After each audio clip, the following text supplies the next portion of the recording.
Hello, ladies and gentlemen of the internet and of YouTube. Welcome to Jibber. My name is Skajarmus, otherwise known as Tone Shift, and I, as always, shall be your host. With me today, we have kind of a smaller assortment of people than what I'm typically used to, but you know what, oh well. So, first up on the list, we have Darkness of the British people.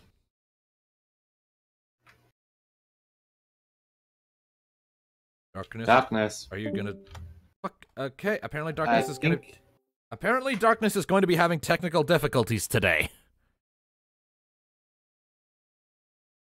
He's there. He'll talk when internet allows. All right. Yep. Next up on the list, you've already heard his voice today. We have Tom117Z, the other British person. Ayo. Yep. Next up, we have Luminous Starlight. Heya!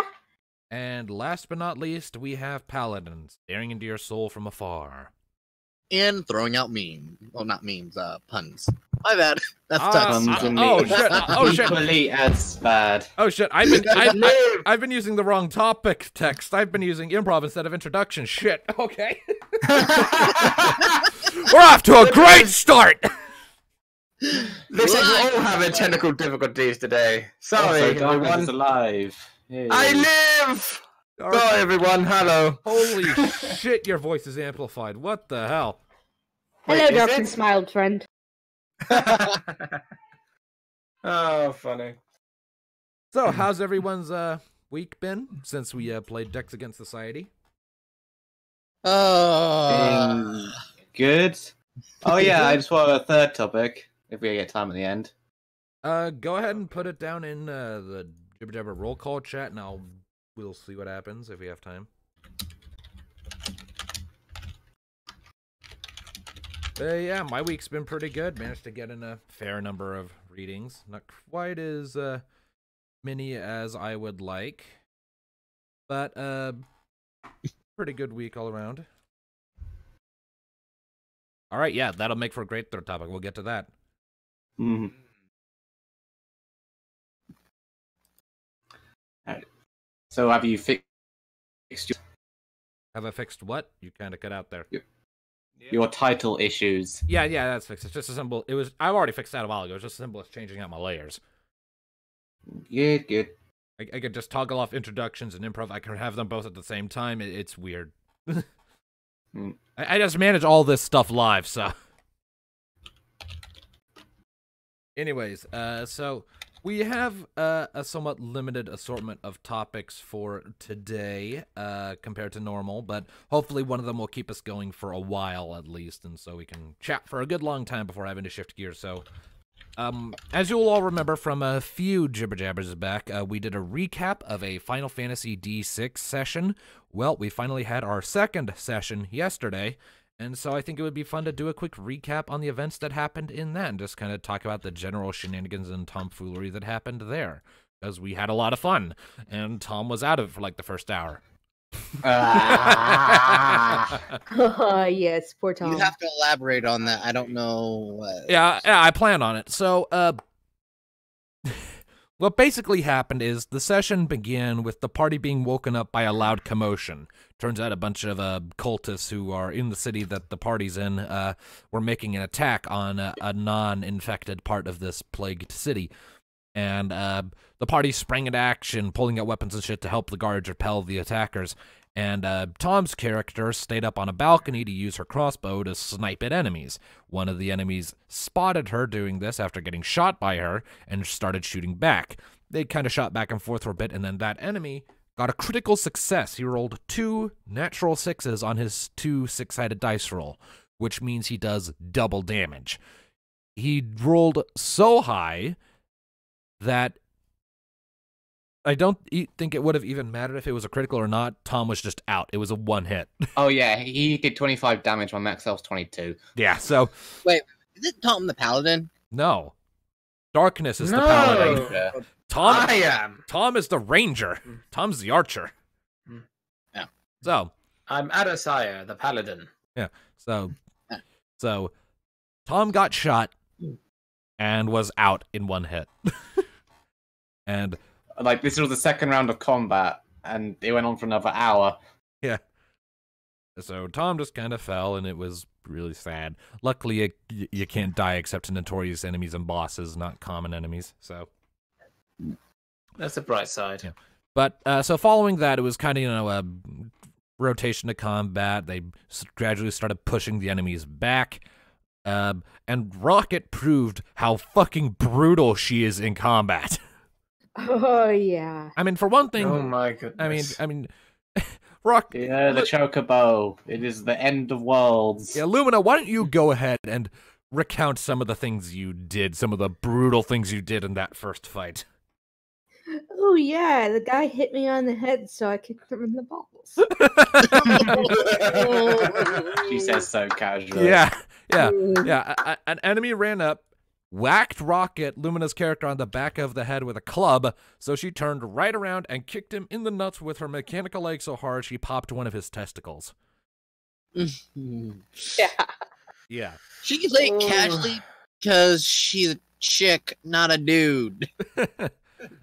Man, I'd aim for the nuts too. I know how sensitive they are, and if it's a life or death situation, I'm gonna use any dirty tactic.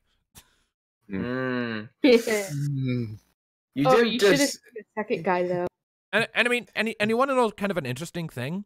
As far as I am aware, well, it's slightly harder to get the angle right. If you kick a woman in the crotch, they'll have just as much pain as a guy. Both groins are equally sensitive. It's just a matter of most of it is internalized for the woman instead of externalized for the guy. But so if you get the angle right, it'll hurt a woman just as much if you kick him in the groin. Anyways, that's enough of that topic. we're not here to talk about genitals. Oh, All you I should would have seen say the is- second Archer. Not only did you neuter a guy for life, I'm surprised he didn't die from that, but... Oh, he would have in a few minutes if he hadn't been killed shortly after by Thanatos. Oh, the second Definitely. guy dropped his the second guy dropped his bow and arrow and, You... covered his crotch ran. Yeah. Yep. You probably scarred my character for life after what he saw. Yeah. I think Rocket now has the nickname Nutcracker, probably. Nutcracker. Right. I like it. Where's our little nutcracker? Oh, She ain't little. I'm so sorry, Lumina. I am so sorry. But yeah. So yeah. They pushed the enemies back. Rocket jumped up onto the roof with the last archer. Worth noting, Hades' character, Hades couldn't join us for Jibber Jabber today. He was late. Thanatos used a fire spell, the only one of it he can cast at his level, to incinerate the archer that took out Nee. Tom's character. Just incinerated him. It was pretty fucking brutal. And then Rocket took out the other archer by hopping up a bunch of crates to the roof with a successful athletics check. Excuse me. Hurling the poor son of a bitch down onto the ground and then watching him get stabbed to death by the remaining city guards. Oh yeah, and I also healed Rocket as well. Yeah, She got hit. you cast a cure spell, which was probably a good thing because she's your heaviest hitter. Yep, and I think that literally gave her second wind of brutality. Yeah. Brutality. Yes. So, I also remember there was kind of a funny moment. One of the cultist raiders was trying to jump over the barricade to attack a group of guards, fucked his roll to jump over, and stabbed himself on the barricade instead. Yeah, I mean, this put him within melee range of his his enemies, but in his position, he wasn't in any position to make good hits. So his enemies just started wailing on him. He tried to wail back and couldn't. His buddies started trying to rip him off of the barricade and just made it worse. Just yank, yank, yank, splurt, And splurt, laughed his splurt. ass off. Buddy, stop! It was. But eventually, the combat encounter wound to an end. The raiders were destroyed and taken care of. Bodies were looted, and some other individuals came onto the scene, including the local captain of the Marasu Guard, a white mage, and his apprentice, who set about healing wounds and helping people back to their feet. And Who sounds oddly like Twilight. well, I mean, it's not who Mika's meant to be inspired by, but whatever. I know you just use the same voice. Yeah, it's kind of my default go-to female voice. It works. Anyways, so If it hurts, it works. I'm not doing Pinkie Pie. It hurts so much. Anyways, Pinkie Pie, you hurt me so. she does. Trust me, she does. Doing Pinkie's voice is a nightmare on my throat. Twilight's voice is already the peak of the pitches I can reach, more or less. To go higher than that with Pinkie, I can't. I just have to be louder, which hurts. Maybe you should invest in one of those, whatchamacallit, voice amplifiers or whatever you want. I can just apply any number of filters, but if I apply like a pitch filter to the Pinkie voice, it'll just sound bad. You'll be able to tell that it was edited, and that's no bueno. No. Oh bueno. Anyways, I've also, well, speaking of Final Fantasy roleplay, I finished editing the next 3 episodes. So I need thumbnails for those. Yay! I'll do that when we're done here. Nice. It's the episode titles, I believe. I quickly Yeah. You wrote them down. No need to repeat them. I'll find them easily enough. Yeah. Anyways, I wasn't telling you for your benefit. I was just saying it for the benefit of the people who don't know. Yeah, well, if any of them are interested in watching, they'll know when the episodes come out. I know, Hey, my channel. It'll be there. Watch it. Yeah, I'll be sure to put up a video over here advertising like, hey, there's a thing we're doing. Go over there and check it out. You can see shenanigans and slightly terrifying demon dogs.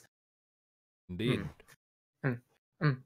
And the lovely chocobo that will kick you right in the crotch. Yes. Rocket is amazing. Yeah.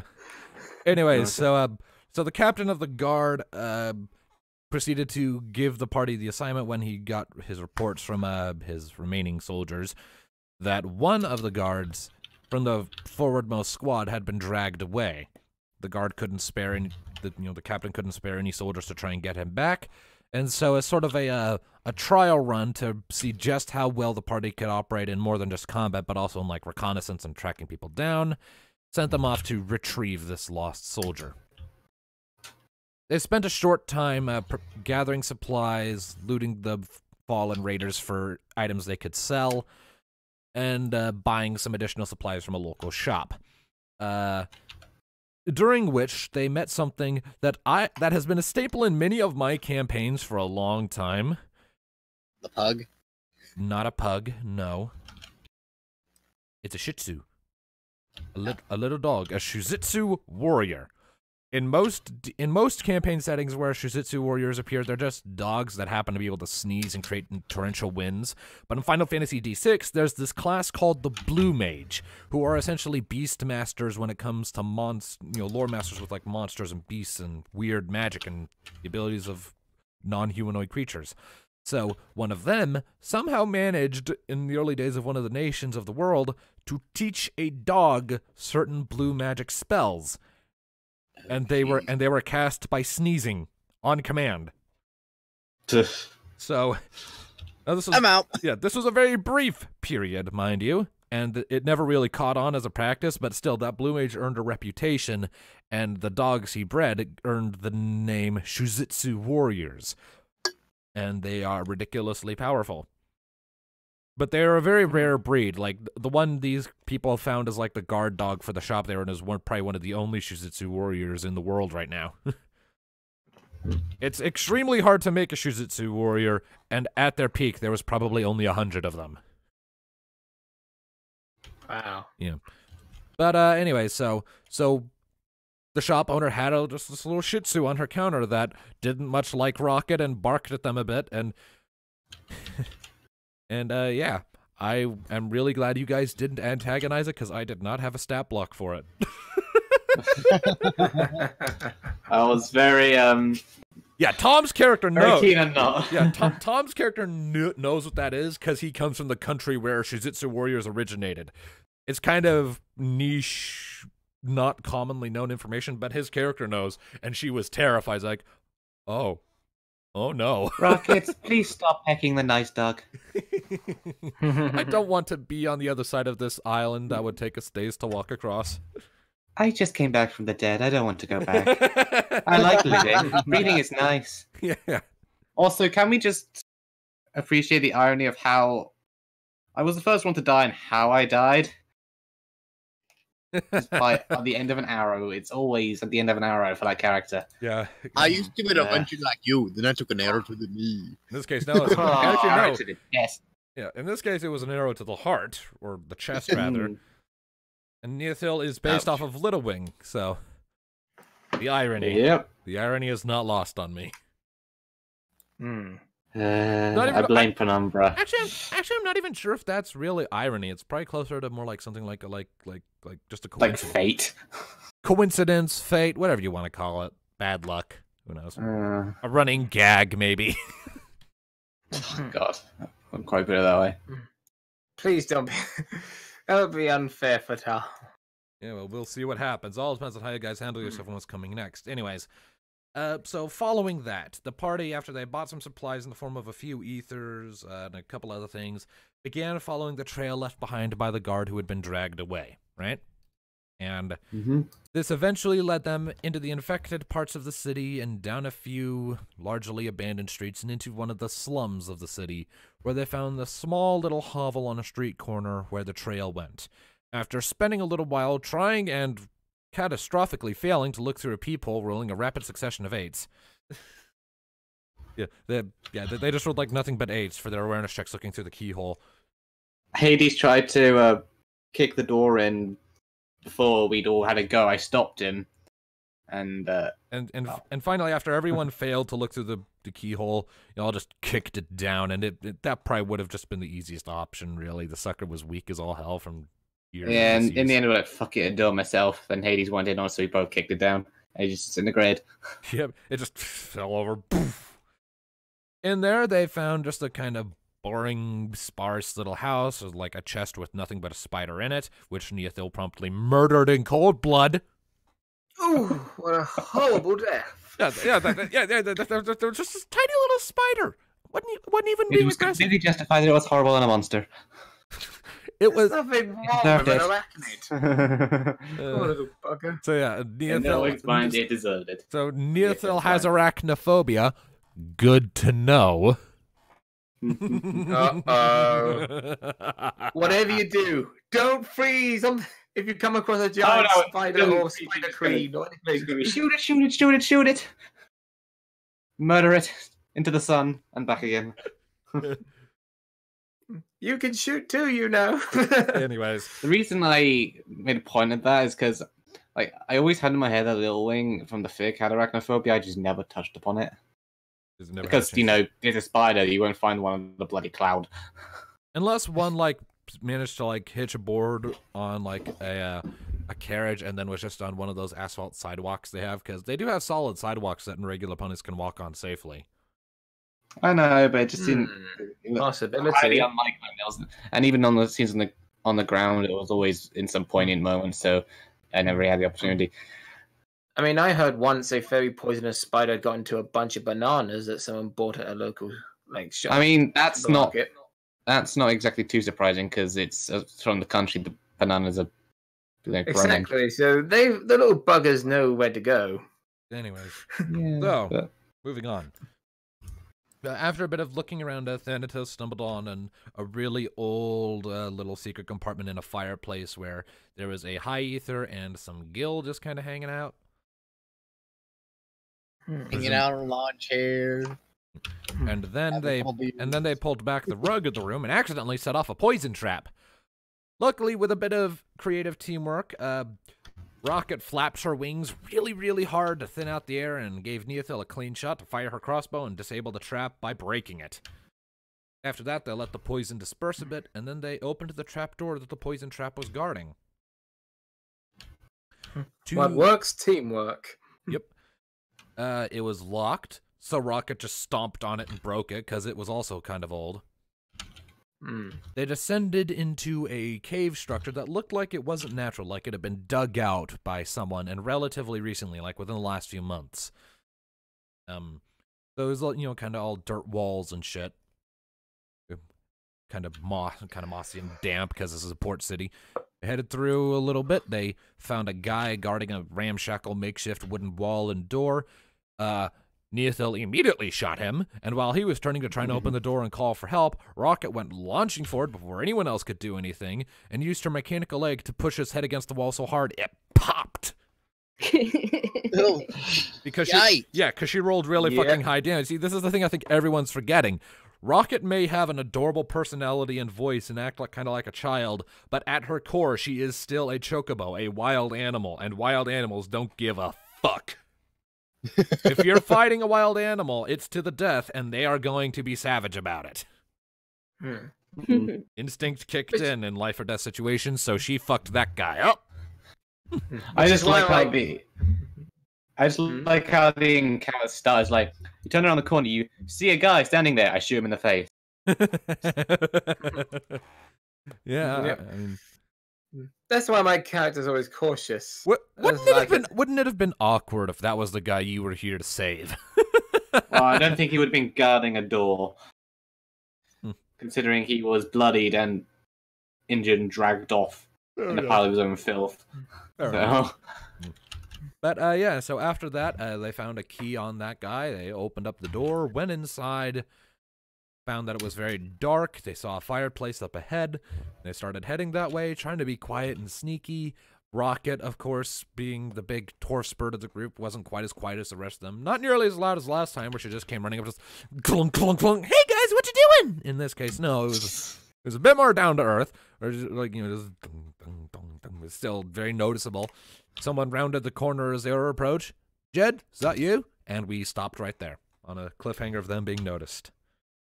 And basically, at the beginning, I think we're going to try and be Jed. If we can't, shoot him in the face. Yep. Well. Mm. So, We shall see. yeah, that was the recap of that session. I kind of wish Hades was here because he could give some thoughts and opinions and just idle wordings and shit. But yeah, Darkness, Lumina, Tom, anything in particular you have to say about that session or what happened or anything you want to highlight? Only that I was a bit salty for a while, but got over it. I mean, you were out of it for 1 hour, but to be fair, that was the dice's fault. Yeah. Too many 8s and 9s. Yep. Oh, and I have added music into the editing thing. Awesome. Yes. Is it all from Final Fantasy? No, though I can change it if you would prefer it. It would be ideal if a lot of it at least was from Final Fantasy. Various Final Fantasy games across the board. Alright, I can change it. Honestly, there's only... The only time there's music is when we're in the shop just milling about and then for the fight. And also a little bit of just casual music when you're saying, oh, you don't need to do it, it's too much work, and I just put a message on the screen saying, I'm doing it anyway. Alright, fair enough. And what we about... also got a few... Go ahead. Go ahead. Okay. And of course, we also got a few surprise with us this time. Yeah, like a few health potions. We also got a Phoenix one as well, which we gave to, well, the obvious choice we give it to because it can raise people from being back from the grave. We got a Phoenix down. Yeah, Phoenix down. Yep, it'll revive people from a near-death state. Won't actually save people who are actually dead. It brings them back to awareness for being unconscious and brings them back from a near-death state. Will not work on an actual corpse, though. Nope. I should have realized that. I thought it worked like someone who's just been dead for like Nope. like an hour. Nope. If you're actually dead, it will not work. If you're in a near-death state, it'll work. Bring you back to... You'll still be horribly wounded, but you'll be alive and savable. Oh yeah, and use it on undead. Oh yeah, that's devastating. And besides, there's probably necromancers. They don't need any freaking potions. Oh, yeah. And of course, I got a Gristle Green for Rocket, which she doesn't know yet. You haven't given it to her yet, so that'll be a nice moment. Yeah. Nope. Also, it's a little surprise. Also, I'm just waiting for a moment that Hades uses his chocobo whistle. He has one. I'm wondering when he's going to start using it. It must be used when the time is right. After all, With a great whistle comes great responsibility. Fucking hell. This isn't Spider-Man! Alright, Spider-Man. Yeah, Thanatos isn't Spider-Man. He's more like Batman. He's the Dark Knight of the group. I know. Although he's not really much of an investigator because he couldn't even find rope. Thanatos, where are you? I did not find rope. Yep. Where's the rope? Couldn't find any. Say. Yeah, I love how we were one session in and you were already throwing shade at each other. It was great. Yeah, we shouldn't get too much into like in-jokes or anything here because chances are people listening here won't have any idea what the hell we're talking about. So, because the episodes haven't gone up on YouTube yet, so sorry. Let's kind of keep things vague for now. But yeah. Oh bugger! That means we're doing spoilers. Oh. Only very light. Anyway, so yeah, that is our Final Fantasy D6 session recap for this week. The adventure will hopefully continue next week. So, we have another topic. This one was mostly driven by Lumina here. So, apparently she's been watching a lot of dark and gritty and horrifying animal movies lately. And so she's like animated cartoon movies featuring animals and shit. Basically my world. Yeah, so Yes. so she's gonna take a little while and talk about some of those. So Lumina, take it away. I'll just shut up and be in the background for this part. All right. Well, I got curious because there were a bunch of animal movies I'd been avoiding, mainly because they were so dark, and I've been watching them. I actually went and picked them up. Felidae was my favorite out of all of them, though. And the visuals in Felidae, like there are dead animals that are like on puppet strings and they're falling apart because they're rotting. Yep. And let's see, I just started watching Animals of Farthingwood. It hasn't gotten too brutal yet. Have you watched Watership Down? Yes, I watched Watership Down. That one, it had some brutal scenes, but it wasn't quite as brutal as I was expecting. Wait till you get to Plague Dogs is a whole different story. Watership Down, considering it was marketed towards very young children, and then you see the rabbits getting torn to bloody shreds. I don't actually recall it being advertised for very young kids, but yeah. I wasn't really around at the time. It's got the U rating, which is amazing. It's still got that to this day. I don't know what that means. It means universal, that any age can watch it. It's like kid stuff. Plague Dogs I did see, and I thought it was horrendously boring in spite of the gruesome scenes in it. It was just, you couldn't hardly hear anybody. Well, nowadays that would get a 12 rating probably. Yeah. And of course, in Watership Down, you got Kiar, or I like to know that's the swearing bird. Yes, the swearing bird. He was awesome. I like it. Why don't you go ahead and give like a brief summary of each of these movies? Because I have no idea what the hell any of them are about, because I am uncultured swine. Same here. Help. The swine. Well, let Lumina explain first. All right. Watership Down, basically, one of the rabbits gets this premonition that something bad is coming. He tries to lead the other rabbits away, and it builds this whole thing where they're trying to find a new home. And yeah, they have to deal with predators. They have to deal with humans. And it turns out that the warden was in trouble, and that it got... Well, that's a bit of a spoiler. I don't think anybody here is going to be watching. It's from like the 70s, so...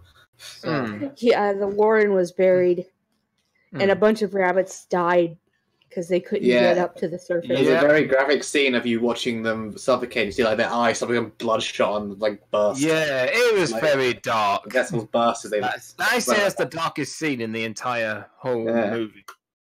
I mean, one of the characters gets his throat torn out at one point.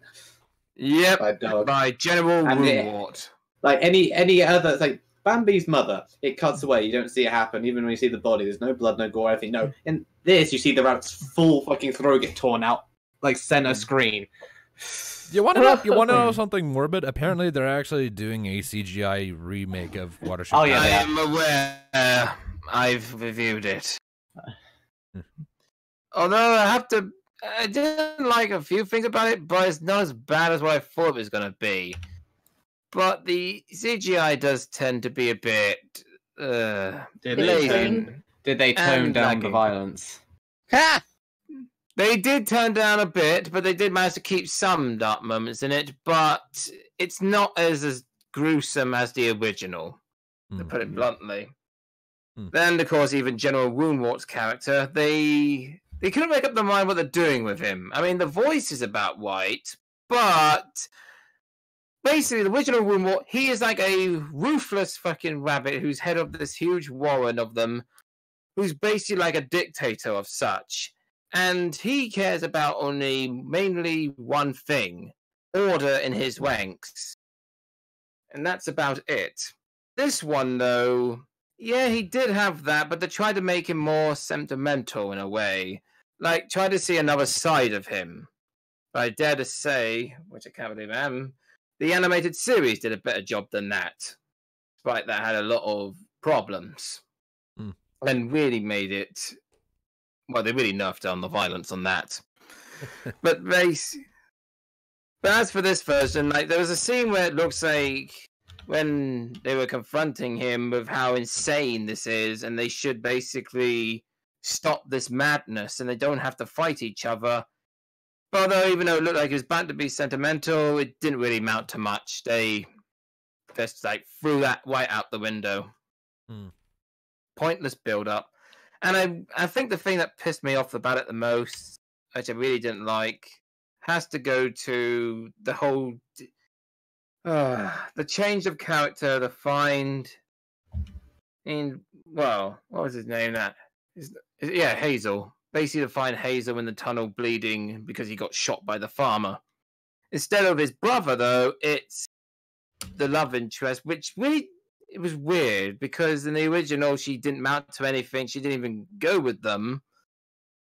But for some reason, yeah, they really forced that in there. In my opinion, it was pretty forced. You are quite opinionated about this movie. Good God. Yeah, but I suppose it's not too bad. It's just I probably may not just go back on it in general. That's just my result. If I ever want to go to Watership Down, I suppose watch the movie, or if I ever come across the original book, because out of all the different versions, the book is still the best. I often find that for individual people, like when it comes to like book to movie adaptations or vice versa, whichever version someone sees first is the version that they're, in a lot of cases, going to see as the better version. Because that was their first exposure to it. Like, if you, for example, read a book that had a movie adaptation and then you watch the movie adaptation, you're going to be disappointed because there are things that are invariably going to have to be different to make it compatible with a movie screen. But the but the opposite is also true. If you watch a movie and then learn later that it was adapted from a book and then you go back and read the book, it's going to be the exact same thing. You're going to be a little disappointed because some of the things happen differently from what you originally saw happen. So that's kind of how it goes. There are some cases where the book is genuinely superior to the movie, but in a lot of cases, they're both perfectly serviceable. A lot of people are just irritated or disappointed in the adaptation because it's not identical to the source material, but a lot of them completely forget that making something identical to the source material when converting from like a book or a TV show or a video game to a movie or any other primary form of entertainment media is borderline impossible. You can't accurately convert an anime into a live-action movie and expect to keep all of the things exactly the same. I mean, heck. Yeah, sorry. I mean, like, the most recent example I can think of an anime that got a live-action movie that actually turned out good was Bleach. I haven't actually seen the anime movie, but all the, the Bleach live-action movie, but all the reviews I've seen, and my brother's own opinion, is that while not perfect, it was one of the better live-action anime adaptations. And it had to change some things to make it compatible with that format, to make it compatible with the short 1 to 2 hour window of a live-action movie, whereas the anime was hundreds upon hundreds of episodes. So it's even the same with basically comparing the manga to the anime. Yeah. Now and then the manga could be, is most of the time better than the anime because it has a lot more in it. And of course, with the anime, they now and then change some things. Well, I mean, again, depending on which version you see first will invariably determine which one you like more based on a matter of first exposure. I mean, Well, believe it or not- I mean, my first exposure to Bleach was the anime. As a result, that's the version I'm ultimately going to prefer. Regardless of whether or not the manga could be considered better or not, I'm always going to default to the anime. Well, as for me, I mean, I did come across Warship Down. I came across the movie first when I was a child. And then years later, I finally found a copy of the book, Warship Down. And as much as I did like the movie, and I still even say it's one of my favorites, I did admit the book feels a lot better. There was a lot more in it. But of course, I can forgive the movie because there was two things why everything wasn't in it. One, they had a deadline to reach, and two, the movie didn't have much of a budget, so it can basically be excused. Besides, it did it well on its own, in its own right. Yeah, and again, there's also just and again, it's also just a matter of incompatibilities with certain formats when going from like a book to a movie. You can squeeze a lot of stuff into a book that if you try to squeeze it all into a movie, you're going to wind up with a 6-hour movie, and ain't nobody got time for that. Definitely. So, Ain't nobody got time for that. So in that context, it's about figuring out what can you safely omit, what is more or less irrelevant, what can you safely cut out when making a movie that will. That's why, like for a lot of books, TV shows actually seem to be a better option for adaptations, like with Game of Thrones. While the TV show has deviated a great deal from the books, as far as I'm aware, and is even ahead of where the books are now, chronologically speaking, in the setting. Oh yeah, they're gonna, like, the timeline's completely diverging. They're gonna go into completely separate directions. Well, I mean, So, apparently the author gave the showmakers like his notes on how he wants shit to end, but like since the last 2 books aren't out yet, they're having to just take those notes and do with them as they see fit. But so like the general outcome will still be the same, but the road to get there and the various points might be a bit different. I would not be surprised if, given Game of Thrones' reputation and the guy that writes it, George R. R. Martin or whatever, like if in the show they defeat the White Walkers and you get to the books and you get to the final bit and then the White Walkers win. So it's like the same, I think, similar to what they did with Full Metal Alchemist. Full Metal Alchemist has 2 animes. The first one, which was completely unfaithful as far as I'm aware and got canned on a lot as a result, but was still functional and good in its own right if you watched it first. And over the top. Yeah. Well, I mean that's just anime in general.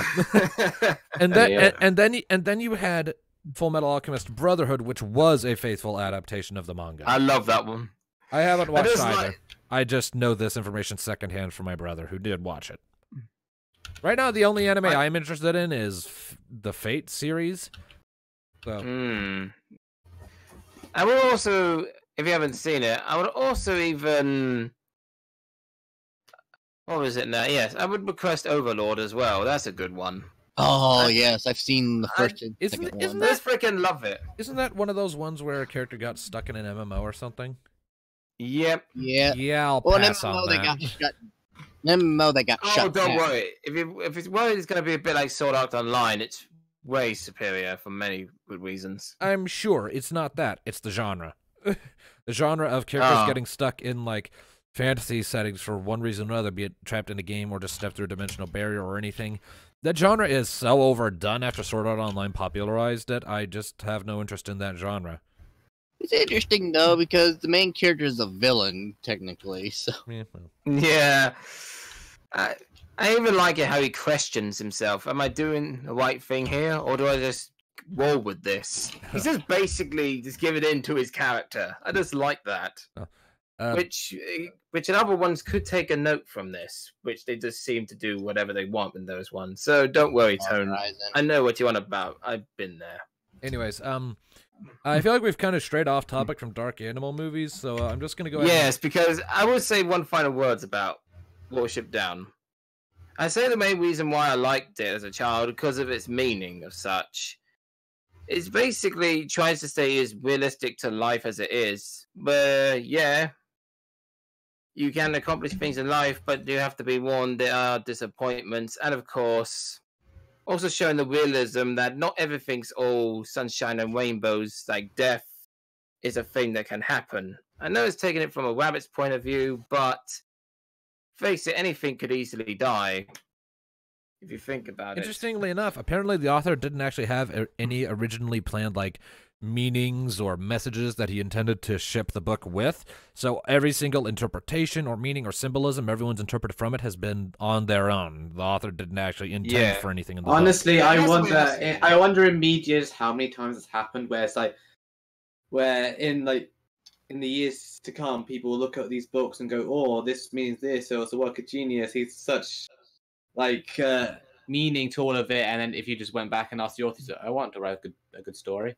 It's just a bit fun. Well, yeah, like that reminds me, like there's this one specific thing where in like I remember a meme that exemplified this perfectly, where like there's a snippet from a book where like that was talking about like blue curtains in a man's house, right? And there were a few things like, and there were two bubbles. What the teacher thought the blue curtains meant, and what the author meant the blue curtains to mean.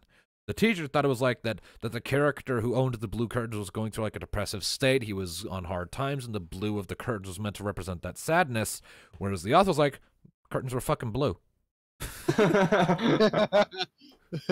To which I wish, in retrospect, I had had the nuts to actually recite this phrase to several of my English teachers when I was in high school. To quote Sarge from Red vs. Blue, "Don't overanalyze it, you pussy."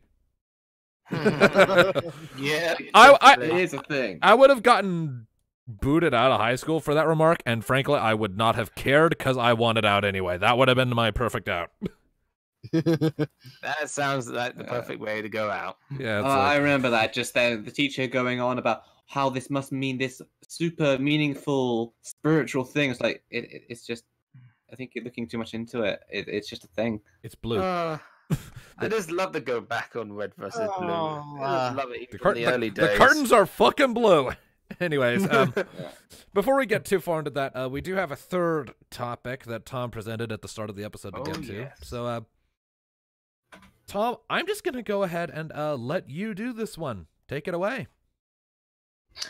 Well, who here has heard of Ashes of Equestria? Me. I've heard of it, so Yeah, Equestria. got a friend that won't stop talking about it, so go ahead.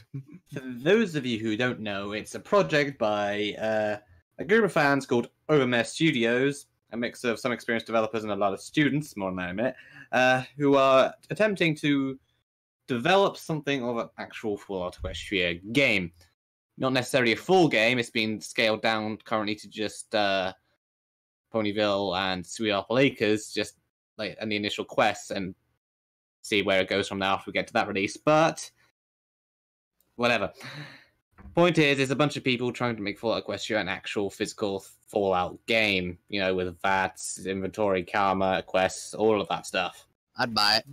I would. That would probably be the only way I'd actually be able to fully experience the Fallout Equestria story, to be honest. I am a sucker for Fallout. I'm going in. Yep. Well, a little while ago on their website, after a period of inactivity on that site, they posted a blog saying that they were looking for new developers, namely programmers and level design artists. Since I'm doing games development university and I have a specific interest in level design, I feel like, why the fuck not? I'm doing that as experience. Fallout Equestria, I love that. I'm doing really thick on it. Let's do it. I know my brother's a programmer too, but I had to figure out a way to get him into the pony fandom in the first place because, you know, he's one of those. Anyway, so I sent them a message saying, "Hey, I'm interested. Hey, I've got this, this, and this. I'm doing university. I did game development in college. I got these grades. Yada yada yada. Usual CV bullshit." A few months went by. Nothing happened. I got a couple of emails saying, "We haven't forgotten about you. We just got a lot of applicants to go through." Then last week, I finally got an email saying, "All right, we got to your application. Like what's there so far. We're going to send you this unrelated little game project as we want you to make another level for as a test in like level design. Just use the assets that are there and make something with it. Go nuts, do some shit." So they sent me that. I couldn't do it immediately because over the weekend I had family stuff, but the Monday I just sat down, a few hours, hashed out a level. I had to learn how to use NavMesh. I know how to do that now, so sweet there. Learning. Basically, it's a small little point-and-click funny game where you basically play a shy pony who needs to collect her groceries without being seen by anyone and hugged to death. Has anxiety. All right. Please don't hug me. I'm scared. All right. Yeah. So I just made a little level where you just have to navigate a segment of the town to get a trophy. I polished it as much as I could, sent it in. The next day, he sent me another message, this time on Discord, because we got each other in now, and he said, "You pretty much nailed it." Wow. So, Tom117Z, So- author of Change and longtime friend of mine at this point, is now a developer on the Fallout of Equestria game project. Yeah, well, it wasn't quite immediately after that. I still had to go for an actual talk with them. Like, after they said I pretty much nailed it, they said, "All right, since your initial application was good, you pretty much nailed this. We want to talk to you now just to ask you a few final questions before we decide whether to get you in on this or not." So, like, it was on Thursday. On Thursday, we hopped into a Discord voice chat for about half an hour. Like the lead and then one other dude. They just like interviewed me. They saying what am I hoping to get out of joining them? What do I know for Equestria? Why did I do certain things in the level? Just went back and forth for half an hour. I asked them some questions about the state of the project. And yeah, they said, "All right, we're going to hop out and you'll have our answer tomorrow." All right. So I hopped out. Tomorrow I just got a message saying, "You're in." Like that. And now I'm in the dev Discord. I've got everything there. I have access to all of the unique stuff, like all of the What the version fuck is that staticky noise? Paladin. Wait, what? That static was coming from you. Your mic was making weird noises. Anyways, you were saying, Tom? Keep going? Yeah, I have access to like all the list of bugs and to do and what's completed, yada yada. I have the version control. I spent the entire freaking weekend downloading. I had to go through every single freaking version of Fallout Equestria, the game made through all the years so far. So that took hours and hours and hours, like Pinkie Pie watching paint dry from that one episode. Though I have finally got that in the Unity project all up to date. And tomorrow at 8 o'clock, I have my first meeting with the design team where I get told what to do. And then Tuesday, Wednesday, 4 hours apiece. From now on, I'll be working on it. Nice. So, yay. All right. Epic. Well, good luck with that. Woot. I wish you all the luck. Yep. Hopefully your assistants can help them get that project moving a bit faster, because that is pretty much the only way I'm ever going to be able to properly experience Fallout Equestria's story is through a game like that. Well, on the first proper release, you won't, because it'll just be Ponyville and Sweelapple Acres with all the quests up until like you've all read at least the beginning of Fallout Equestria, right? I mean, I got up to about the part where they had met the DJ Pone3 lady whose name I forget. Oh yeah, this is Homage. before that. Yeah. But basically, all of the story up until little people leave the Ponyville area. Right. Pretty much. Yeah. So it'll be those first couple of quests. The intent seems to be to release it, see how it reaction is, how much interest it is, before they decide whether they're going to continue and do area by area until they get like the fourth bloody thing done. Well, how long that'll take. You know, that is actually something that comes to mind. Brings to mind an idea. Making a full Fallout Equestria map would be colossal in scale if they were to do it like as a proper open world. One thing that could be done is make sort of like a hybridization between the older Fallout games and the newer ones, where you have large open world regions, but like not like the full scale map. Like you have different zones peppered across, sort of like just a picture of a map that you can travel between, kind of like a fast travel system. So, I mean, you know what I mean? I'm not entirely sure how to word it. It could take some of the load. I do. Instead of just open world, you have like say from Ponyville, you then fast travel to like different like places for like places for dungeons, towns, and places of note, like a mountain pass. If you want to go through a mountain, you got to go through a mountain pass region. Just ways that could maybe help take some of the load off of like making the full world space while still making a large scale RPG. I mean, a lot of RPGs do that, especially the older ones where you travel between various locations, and there are a lot of locations on the map, but you don't necessarily travel to them in real time. I mean, there's a fuck ton of them, major, minor, side, and just there for the lulz, really. I mean, I could bring up the design team at one point, but the focus now is just getting that initial thing done and released. Just a thought that you might be able to present to them at some point. Since you're on the design team now, you could maybe present that to them as just a suggestion to maybe take some of the weight off and make it easier in the long term.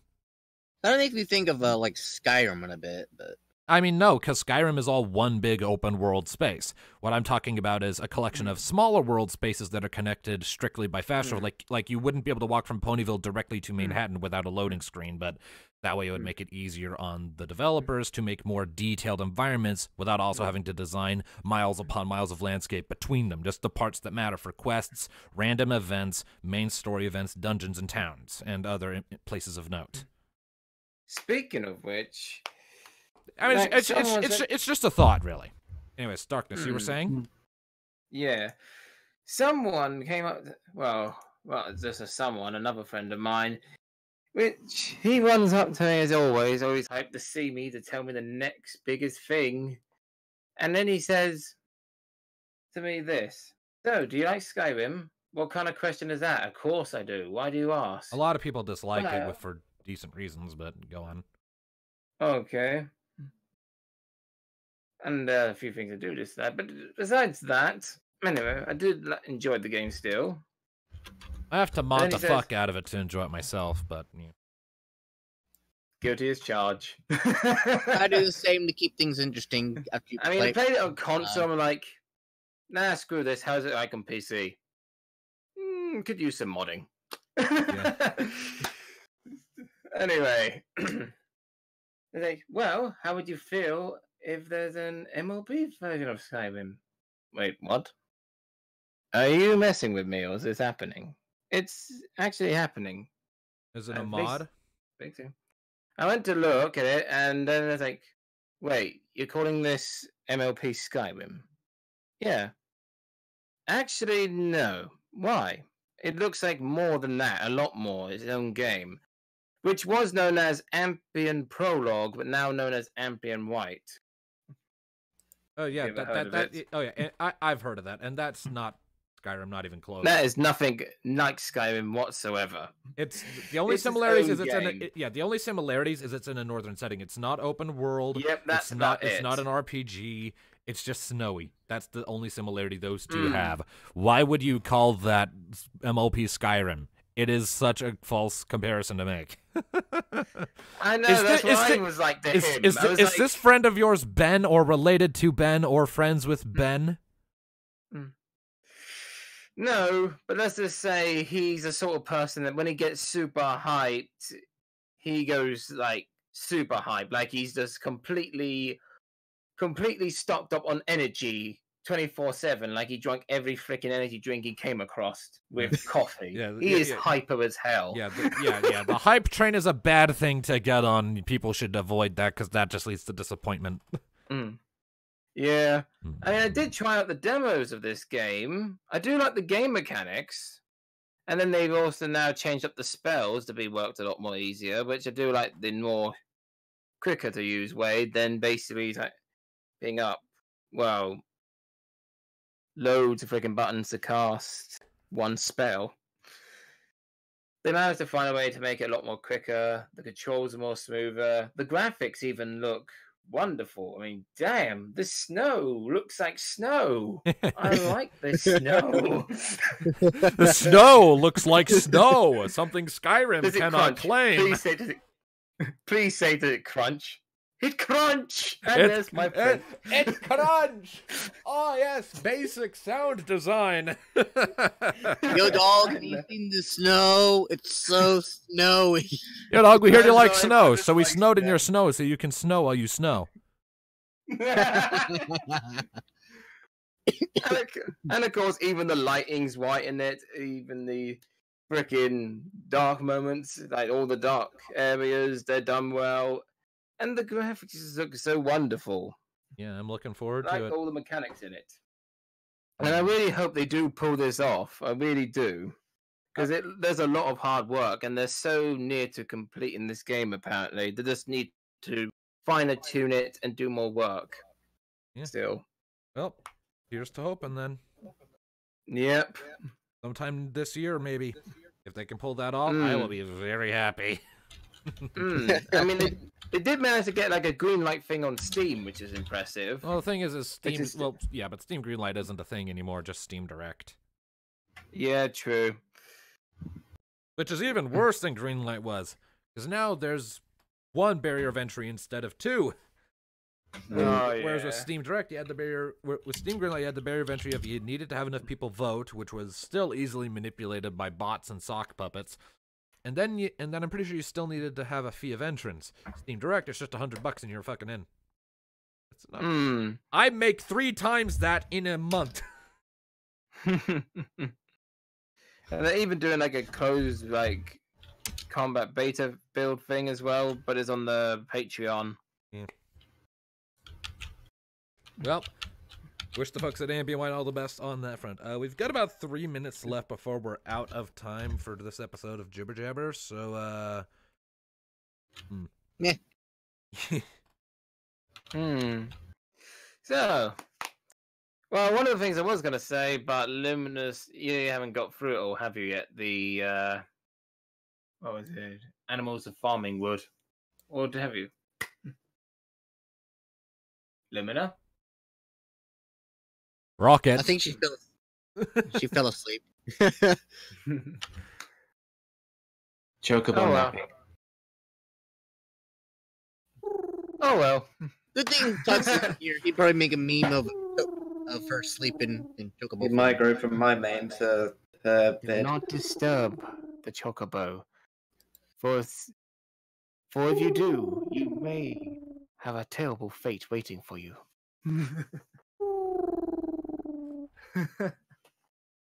Oh god damn! I'm tempted to go full nature now. I hereby And here, decree that is what Rocket sounds like when she's asleep. That's how she snores. yep. And here we have the chocobo sleeping in a natural habitat. Best not to disturb her. Snapping or we twigs may noise. suffer. Chocobo looks Now up. we're screwed. Well,